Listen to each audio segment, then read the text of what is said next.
What is a market crash?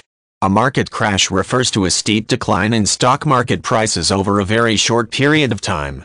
Although the rate of decline and the period of time are non-specific, typically a market crash occurs when a double-digit decline in stock prices is seen over a period of hours or days.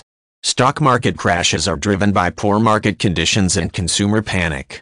The most famous stock market crash was in the US in 1929, and it began the Great Depression. A perfect storm of market conditions must occur in order for there to be a market crash.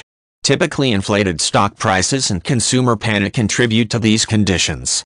Inflated stock prices are when profit and earnings ratios exceed the long-term average for the stocks, so the stocks are not necessarily worth the amount for which they are trading.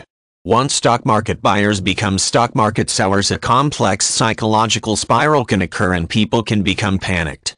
After this occurs, more and more people begin to sell their stocks and a chain reaction begins to take place. Panic leads to more panic and more sell-offs. A stock market crash may not be representative of the economic conditions at a point in time. Instead, it might be driven solely by psychological factors. There are two euphemisms which describe the stock market at any given time: a bear market and a bull market. A bear market occurs when stock prices decline and stay low over a long period of time, like months or years.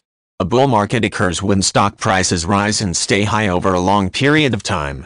Usually an extended bear market follows a market crash. There are relatively few market crashes in the history of the stock market.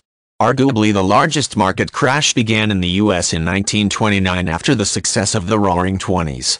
The Dow Jones Industrial Average, a composite of some of the top stocks available, plunged 23% over 2 days, known as Black Thursday October 24th and Black Tuesday October 29th. This crash led to the Great Depression, and the Dow Jones dropped 89% of its value from 1929 to 1932. Many countries have implemented rules which cease trading when there are large drops in the value of stocks.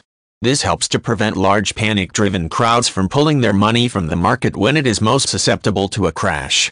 These rules are known as circuit breakers or trading curbs.